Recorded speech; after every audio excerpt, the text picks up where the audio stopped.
The morning Vera Ostrova stood before the assembled ranchers of the Coldwater Basin, the air inside the old grain cooperative smelled of wet wool and kerosene and the particular human desperation that sets in after a second winter of empty wells. Outside, the wind was pressing itself against the clapboard walls like something trying to get in. 43 men and women sat on folding chairs and on grain sacks and on the edges of empty crates, and every one of them was watching her, and not a single one of them was laughing now. The laughter had come earlier, the better part of 2 years earlier, and now it had dried up the same way the wells had, the same way the creeks had, the same way almost everything in the basin had dried up, except for one thing that nobody had thought to value until they had nothing left. Vera stood at the front of the room with her hands folded in front of her, and her hands were the hands of someone who had been doing hard work for a long time, weathered and capable, and entirely still. The chairman of the Coldwater Basin Grazing Consortium, a man named Aldrich, who wore a clean shirt even in a drought, sat in the front row and watched her with the kind of smile that is not a smile at all, but is rather a last negotiating position. He had come with a figure written on a folded piece of paper in his breast pocket. Vera had no paper.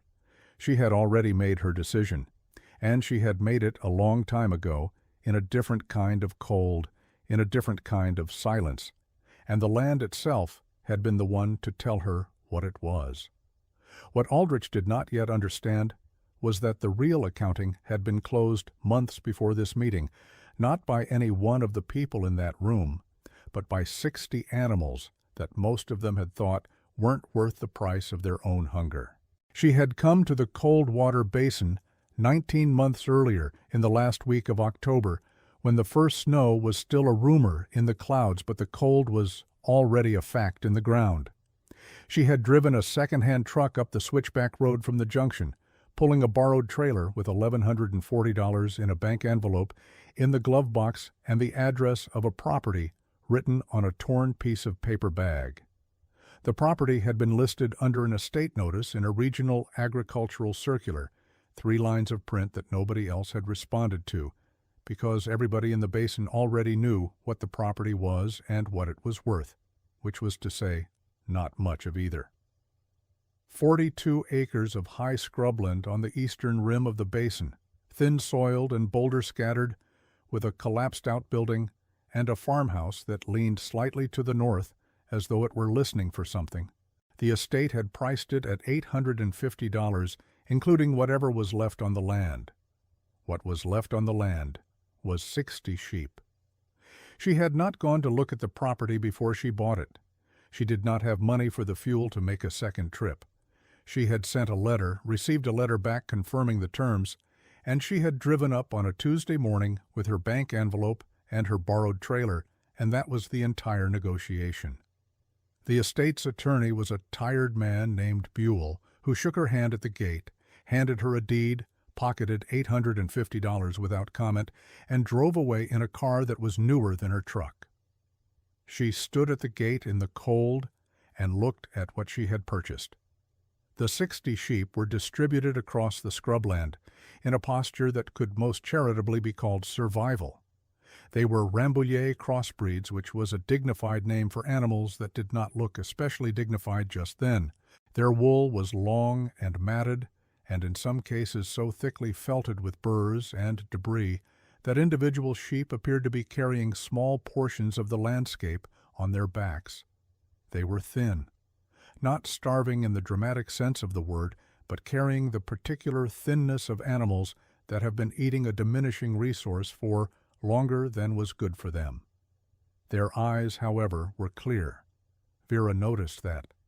She stood at the gate in the cold and looked at 60 sets of clear amber eyes looking back at her, and she thought that clear eyes on a thin animal meant the thinness was circumstantial rather than constitutional.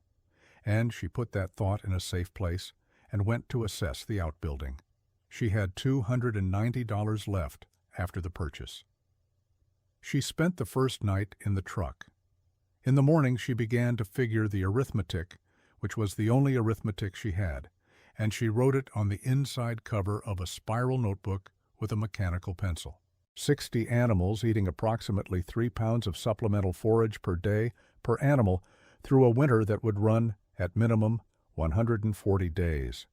That was 25,200 pounds of hay at approximately $12 per bale at the nearest feed supply, 42.5 miles away. It was a number that was so much larger than $290 that she sat with it for a long time before she closed the notebook, because closing the notebook felt like making a decision. She opened the notebook again and wrote underneath the arithmetic a single question, and the question was, "What do they know that I don't?" Then she went out to walk the land. She walked all 42 acres over 2 days, slowly, in sections, while the sheep moved around her with the cautious but not panicked demeanor of animals that had been neglected rather than mistreated.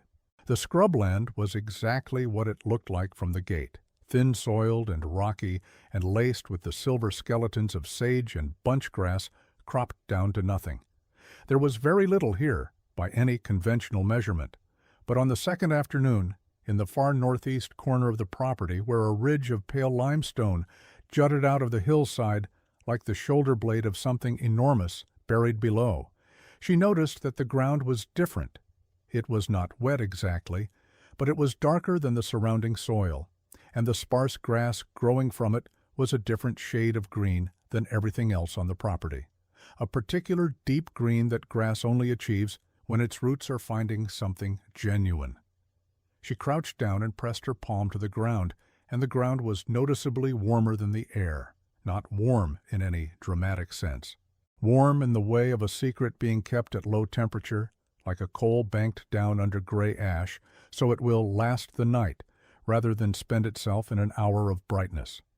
She did not tell anyone about this.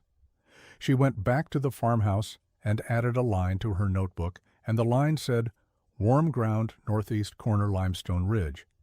And then she circled the question she had written before, "What do they know that I don't?" And she drew an arrow from the question to the observation.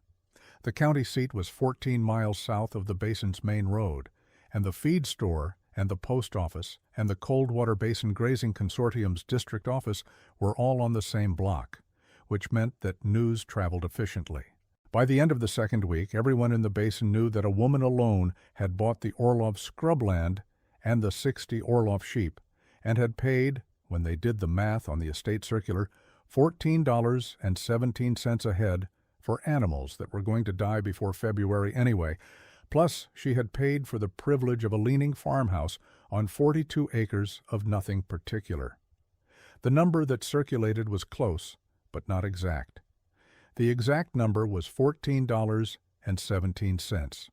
People rounded it to about $15 a sheep, which was close enough for the purposes of laughing about it, and they did laugh because it was the kind of thing that needed laughing at.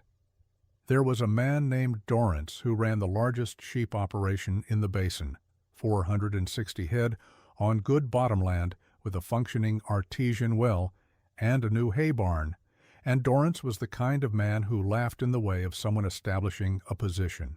He said at the feed store, loudly enough to carry, that it took a particular kind of courage or a particular kind of foolishness to pay good money for 60 sheep that even the coyotes had apparently decided weren't worth the effort. He said a woman alone on that north-facing scrubland was going to have a very educational winter. He said it with the warmth of someone offering instruction.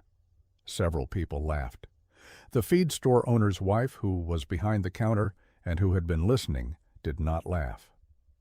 Vera was not at the feed store when Dorrance said this. She heard it secondhand from the feed store owner's wife, who told her matter-of-factly and without embellishment, because the feed store owner's wife had learned long ago that embellishment spoils information. Vera thanked her and bought $32 worth of mineral blocks and a bag of oats, and drove back up the switchback road and did not say anything to anyone about what had been said. Being right, she had always understood, was its own kind of reply. The question was whether she was going to be right. She was still asking that question in November, in the full dark of 3 in the morning, when she was hauling water from the catchment tank to the trough in a temperature that made the water try to become something else between the tank and the trough. She had counted her money 4 times, and the number was the same 4 times, and the number was not comfortable. She had taken in one small additional income by selling some of the accumulated wool she had sheared from the heaviest burdened animals, but it wasn't much, because the wool had been so felted and contaminated with debris that the buyer at the mill had graded it at the lowest possible classification, and she had netted $41 for 3 months of intermittent shearing. She put the $41 in the notebook between 2 pages and added it to her arithmetic. The arithmetic remained unglamorous. It was in this period in mid-November that the sheep began to do something she had not anticipated. Each evening, as the temperature dropped, the main body of the flock migrated to the northeast corner of the property, to the limestone ridge, and arranged themselves along the warmer ground in the particular compact configuration of animals that know something about where warmth comes from. She watched them do this 3 evenings in a row before she followed them. She crouched down again on that ground in the dark and pressed both palms flat against it, and the warmth was not ambiguous. She sat there in the cold dark with the sheep arranged around her in their dense winter wool, and something settled in her that had been unsettled for weeks. The sheep were not migrating to that corner because she had led them there. They had found it themselves. They had been finding it themselves, she suspected, for longer than she had owned them, possibly for the entire difficult tenure of the previous neglect, sleeping on that ground to compensate for the hay they weren't getting, letting the earth itself carry some portion of the metabolic load. They were not stupid animals tolerating a bad situation. They were intelligent animals making use of a resource that no one except them had thought to identify. She went inside and added a line to her notebook. The line said, "They taught me." Then she drew a circle around it.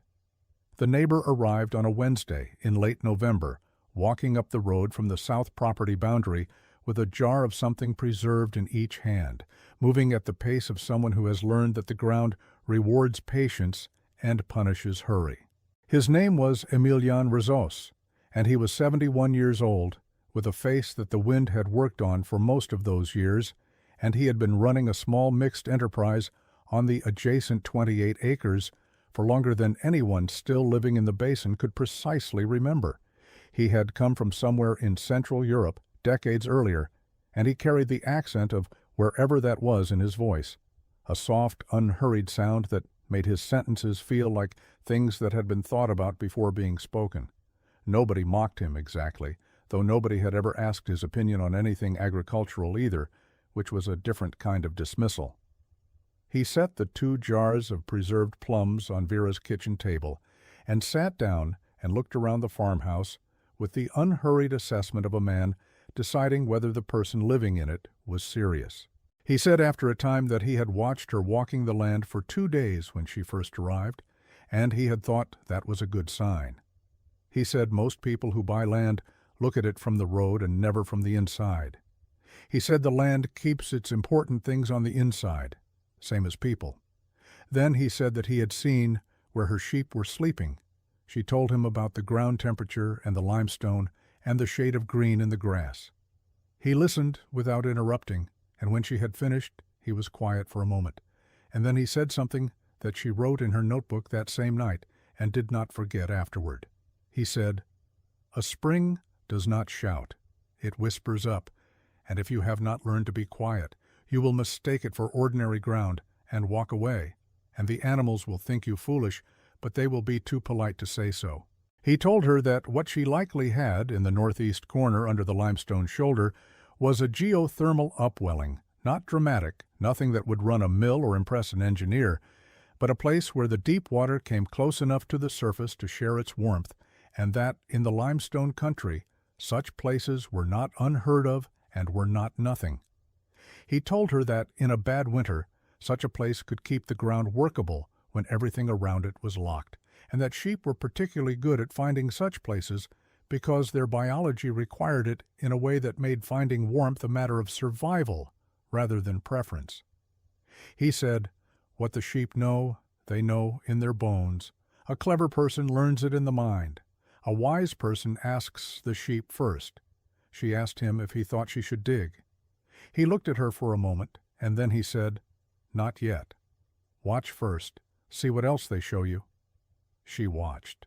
She watched through December and into January, which arrived in the Coldwater Basin with the particular conviction of a winter that intends to make an impression.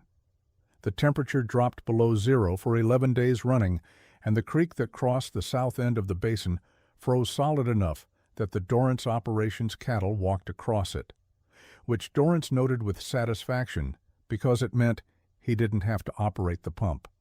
On the 12th day, the pump motor at the Dorrance operation froze anyway, because the pipe between the pump and the well had not been adequately insulated, and Dorrance spent 3 days and considerable money having it fixed, and he was not in a mood for instruction during that period. Vera drove past his gate twice during those 3 days on her way to the road and did not stop. On the 42nd acre's northeast corner, the ground remained workable. The grass there, such as it was still accessible beneath a thin layer of frost rather than buried under the iron freeze that had locked everything else. The sheep had arranged their entire sleeping rotation around that ground so efficiently that the warmest few square yards were occupied in shifts, the same way that experienced people manage a limited resource, with the young ones and the thinnest ones getting the warmest positions by what appeared to be unspoken consensus. There was one ram among the 60, a large gray animal with a particularly settled expression, who seemed to function as a kind of organizing presence without doing anything that could be precisely called organizing. He simply stood, and the others arranged themselves in relation to where he stood, and where he chose to stand was invariably the most sensible place available. Vera had taken to calling him Sędzia, which was a Polish word Emilian had taught her that meant judge, and Sędzia appeared not to object to the name or to anything else she did, which she took as a kind of provisional endorsement. It was the boy who named the others. He appeared in December, a child of about 10 from the Halverson family, whose small mixed farm was 2 miles south on the Basin Road, and who had been having the kind of year that makes the next year seem like it might not improve.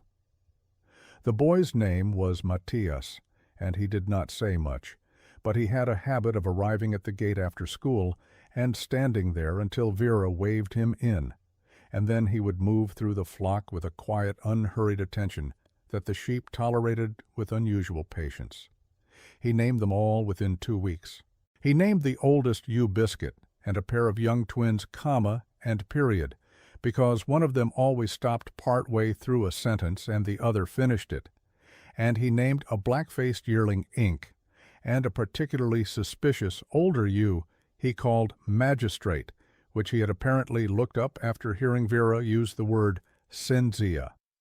He reported all the names to Vera without explanation, as though she had asked for them, which she had not, but which she received as the accurate inventory it was. Matthias did not comment on whether Vera's enterprise seemed sensible. He did not comment on much. But one afternoon in January, he sat on the limestone ridge while Vera was working near the northeast corner, and after a silence that had lasted 20 minutes, he said, without any preamble, that his father had said this land was no good. And then he said, "But Biscuit likes it." He appeared to weigh these two statements as being of approximately equal authority and to have reached no firm conclusion, which Vera found honest. She dug in February. Not a well, not at first. She dug a trench along the upslope side of the limestone ridge, 4 feet deep, 10 feet long, with a mattock and a long-handled shovel, and 3 days of work that left her unable to fully extend her arms on the 4th morning. At 3 feet down, the soil changed. It changed the way soil changes when it is describing something beneath itself, becoming darker and more cohesive, with a quality of moisture that was not the moisture of surface water, but something deeper and more consistent, and the temperature of that soil was unmistakable. She pressed her forearm against the wall of the trench and held it there, and it was the temperature of warmth deliberately maintained. Not hot. Not remarkable by any standard that someone standing in a comfortable room would call remarkable. But in a winter that had frozen the Dorrance pump line and locked every other acre of the cold water basin under iron ground, it was extraordinary. She filled in the trench and thought about what she had found. She thought about it in the arithmetic she had always used to frame her situation, and the arithmetic was shifting. A geothermal upwelling on 42 acres of high scrubland was not worth anything in obvious terms, but its adjacency to a grazing enterprise in a basin that experienced hard winters was a different kind of number. She banked the information. She did not dig further yet. She did not tell Dorrance or any of the basin ranchers. She did not mention it to Aldrich of the Grazing Consortium, who had appeared at her gate in January with the air of someone making a social call and the eyes of someone doing arithmetic. She had offered him coffee and he had declined, and he had looked at her 60 sheep and called them a hardy little bunch with a warmth that was not about the sheep. He had said that if she found the enterprise more than she could manage, the consortium was always interested in consolidating underperforming parcels for the benefit of the basin's overall productivity. He used the phrase, "a woman alone," as though it were a category of diminished capacity. She thanked him for stopping by and walked back inside. He stood at his truck for a moment before driving away, and she watched him from the kitchen window. He had looked at the northeast corner of the property before he left. She made a note of that. Emilienne came in March with 2 jars of honey this time and sat at her kitchen table, and she told him what she had found in the trench. He was quiet for a long time. Then he said, "Now you have found what the sheep already knew. Now you are at the same place as the sheep. The question is where you go from there that the sheep cannot." She told him she was thinking about water. He said, "Yes."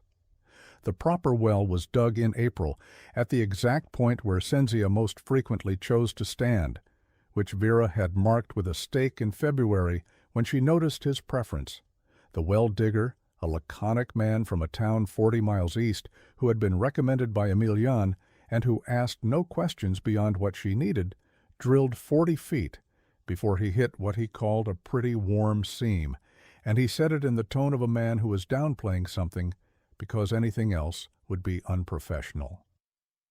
The water came up at 61 degrees Fahrenheit, which was not hot spring water, nothing that smelled of sulfur or would draw tourists, but which was a water temperature that meant the water would not freeze in the basin's winters without extraordinary effort from the cold. It flowed at a rate of 12 gallons per minute, which was not a river but was also not nothing. It was, in the arithmetic of a dry basin, a significant number.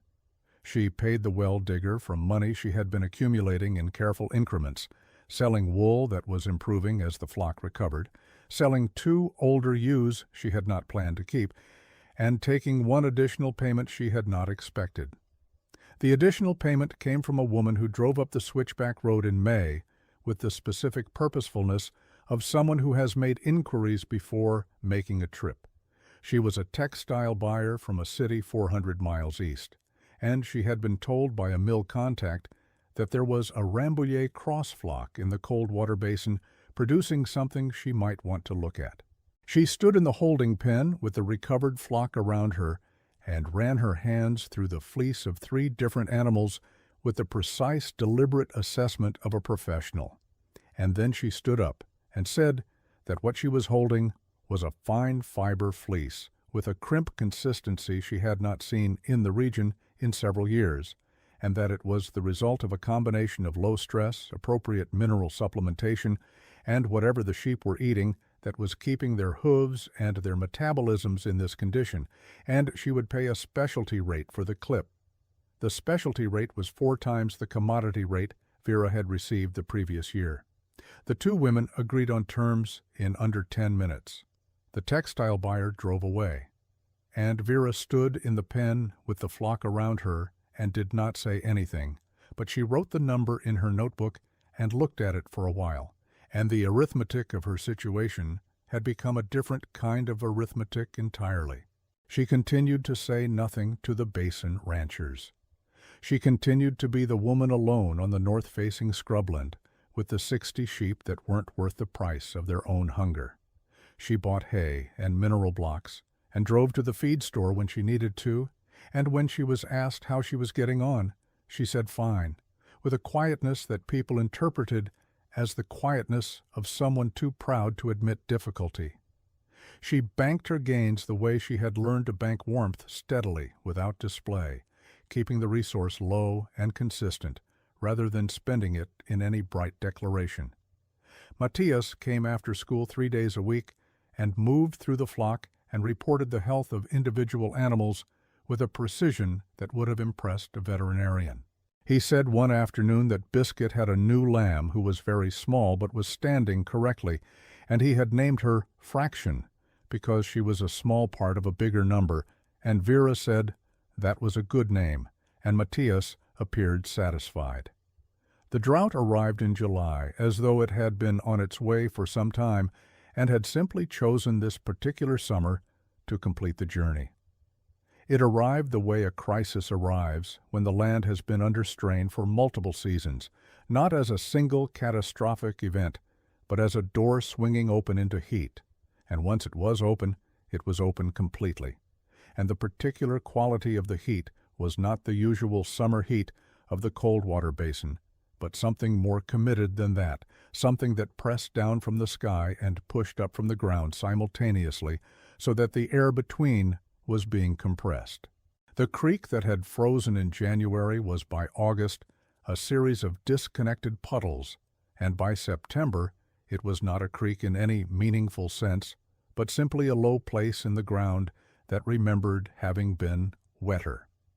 The Dorrance artesian well slowed to a trickle, which Dorrance dismissed as a seasonal fluctuation, and then slowed further, which he described as a temporary geological adjustment, and then by October had reduced to an output insufficient to water 460 head of sheep, plus the ancillary cattle he ran in summer, which was a situation requiring a different kind of description.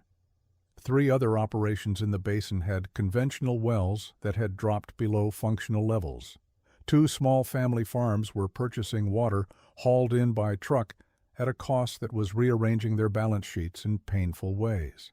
The Grazing Consortium's emergency water sharing protocol, which had been written during a drought 10 years earlier and never quite needed, was activated in September, and Aldrich drove from property to property with his clean shirt and his clipboard, tallying what was available and what was needed, and finding the gap between those numbers was considerable. He drove up Vera's switchback road on an afternoon in early October. He parked at her gate and walked down to the northeast corner of the property without being invited, which was a different kind of visit than January's. He stood at the wellhead and looked at the trough and at the flock of 60 sheep, who were, it was immediately evident, in better condition than any comparable operation in the basin. Their fleece was deep and even. Their movement was unhurried in the way of animals that are well fed and well watered, and the ground around the trough and across the northeast corner was not the cracked pale clay that characterized the rest of the basin, but was darker and firmer, and still, even in October, producing that deep green grass that had nothing to do with the drought, because its roots were finding something the drought could not reach. Aldrich looked at the trough and the well and the condition of the flock for a long time. Then he said that the consortium was prepared to offer to purchase the property and its water rights on behalf of the basin for the benefit of all operations at a figure that he would characterize as more than fair given the current market conditions for high scrubland. He said the figure. The figure was $12,000. Vera said, "No, thank you." He said the consortium was also prepared to manage the distribution of the water resource in a way that would relieve her of the burden of administration, which he acknowledged was a great deal for a single person. She said, "I'm not burdened." He said that in a declared agricultural emergency, which he expected the county to formalize within 30 days, there were mechanisms available to the consortium for the beneficial appropriation of water resources in the public interest. She looked at him for a moment. Then she said, "How many gallons a day are you expecting from me?" He said he would have to calculate. She said, "I already calculated. 12 gallons a minute at 600 usable minutes of daily flow is 7,200 gallons. At the current emergency hauling cost of 14 cents a gallon, that is $1,008.80 a day. You're offering $12,000 for a resource that is worth that in 11 days. I'm going to ask you to leave now." He left. He drove away faster than he had arrived. Vera went inside and sat at the kitchen table and looked at her notebook. She had been keeping the arithmetic for 19 months. The arithmetic was now easy to read. She already knew what she was going to do. Dorrance came on a Tuesday, not in his truck, but on foot, which was itself a piece of information. His truck was at the gate, and she had seen it from the house, and she had waited. And eventually he had gotten out and walked down the road to the gate and stood there, and she had gone out to meet him. He was not a small man physically, but he was carrying himself in a way that made him seem reduced, and his eyes had the quality of a man who has been doing arithmetic that doesn't balance. He took his hat off. He said he had 460 sheep that needed water, and that his well was producing less than 150 gallons a day. He said he had been hauling, and it was not sustainable at the current cost. He said he did not know what she was charging. She said, "I'm not charging anything yet. Tell me what you need." He said he needed 3,000 gallons a day, minimum, to maintain the flock at reduced density. He said he could pay something, but not the emergency hauling rate. She said, "Bring your flock to the northeast corner. There's a tank I had installed in August with a 4,000-gallon capacity. It runs overnight. I'll open the gate at first light, and your people can fill from the tank. What I want in return is labor. 2 half-days a week from one of your hands for the rest of the winter for fence and facility work. That's what it costs." He stood with his hat in his hands for a long time. Then he said in a voice that was not entirely steady that he had said some things at the feed store when she first arrived that he would not say now. She said, "I know. Bring your flock at first light." He put his hat back on and walked back up the road to his truck, and she watched him go. The meeting at the grain cooperative was called for the 3rd Friday in October, and every operation in the Coldwater Basin sent someone, which was how 43 people came to be in that room smelling of wet wool and kerosene and the specific gravity of shared need. Aldrich was there in his clean shirt with his prepared figure on the folded paper. He had spent the preceding 2 weeks telling anyone who would listen that the water resource on the Orlov scrubland should be administered by the consortium for the common benefit, that a woman alone on 42 acres was not in a position to make appropriate resource distribution decisions, and that the emergency provisions of the basin's cooperative charter gave the consortium the authority to act. He was halfway through this presentation, which he had structured as a motion rather than as a conversation, when Vera said quietly and without raising her hand, because nobody had told her she needed to, that she had a question. The room went quiet in the way that rooms go quiet when someone who has not been speaking finally speaks. She said, "Mr. Aldrich, when you came to my property in January and looked at the northeast corner, had you already commissioned a geological survey of that area?" He said he didn't know what she meant. She said, "The geological survey that the consortium filed with the county assessor in March referenced the limestone ridge formation on parcels 11 through 14. My parcel is 11. The survey estimated a geothermal upwelling probability of 60 to 70% on that formation. The survey was filed 2 months before you visited my gate. You told me in January that you were making a social call. I'd like to know which is true, since the survey figure you used for the probability estimate was 67%. And when you came to my gate in October, you said your engineers estimated the well's output at, and I am quoting, approximately 600 usable minutes at your current 12-gallon rate. My well had been operational for 6 months at that point, and I had never shared its output data with anyone. 12 gallons a minute was the correct figure.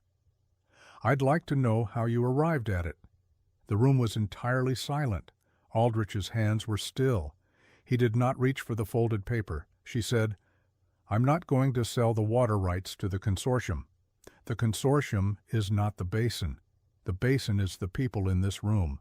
And what I'm going to do is open the fill tank every morning at first light to any operation that needs it. I'll ask for labor in return, not money, because this is not a commercial transaction, and I won't have it treated as one. I'll need help with fence repair and facility maintenance, and I'll need help with lambing in February, because I expect I'll be lambing 42 ewes, and I cannot do that alone. If you can send me a person for 2 half-days a week through March, I will call the account settled. If you cannot send a person, bring what you can, and I will still call the account settled, because the water does not belong to me.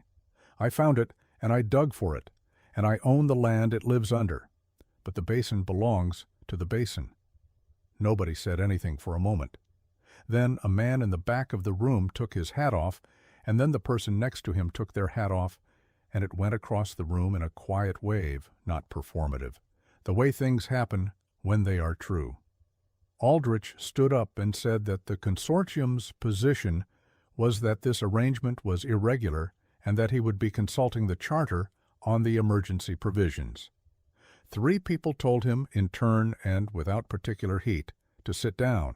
He stood for another moment and then he left, and the door closed behind him and nobody moved to follow him, and his power over that room turned out to have been made of something very thin.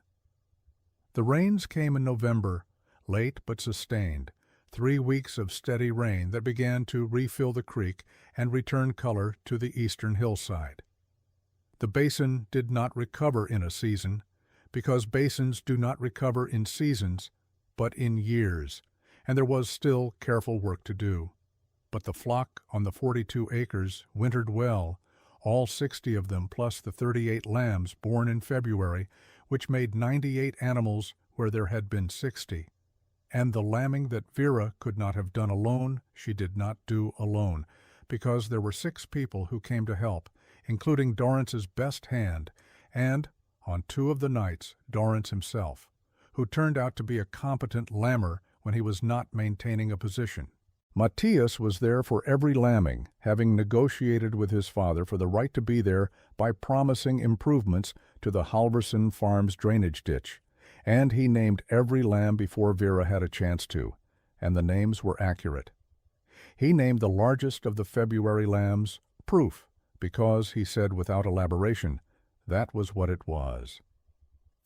Emilian came in late November when the rain had settled into the ground and the northeast corner of the property was doing what it had always done, holding its warmth with steady patience against the cold that would come later.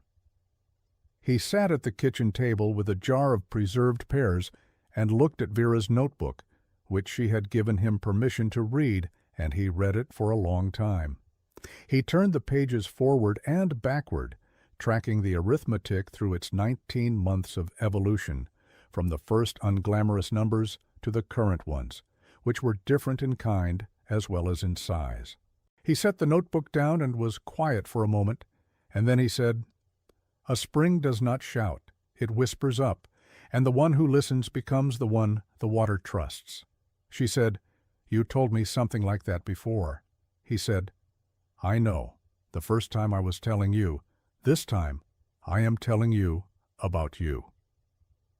Outside, Sensia was standing in the northeast corner in the early dark, in his usual position, with the flock arranged around him in their usual competent configuration. The ground under him was warmer than the air above him. The well ran at 12 gallons a minute. The fill tank was topped for morning. The lambs that had been born in February were 7 months old and had not been hungry a day in their lives. The basin road was wet from November rain, and the creek south of the property had water in it again.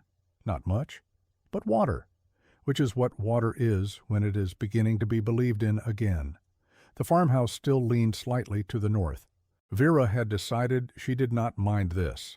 She had come to understand it the way she had come to understand other things that initially seemed like structural problems and turned out to be something else, a posture of attention, a way of listening, the whole building leaning toward the land to hear what the land was saying beneath the frost and the rock and the deep warm whisper of the water that the sheep had known before she had, and that she had learned to know because she had thought to ask. She added one final line to the notebook that night below all the arithmetic. The line said, 98 animals, 42 acres, 1 winter. The arithmetic is not the point. The arithmetic is just how you keep track of what the land is teaching you. Then she closed the notebook and put it on the shelf above the stove, and she went to check the tank one more time before the dark settled full. And Senzia watched her cross the property from his place in the northeast corner with his particular expression of unhurried judgment, and the ground breathed its quiet warmth up into the cold, clean air, and the basin lay around them in the rain, slowly, steadily filling.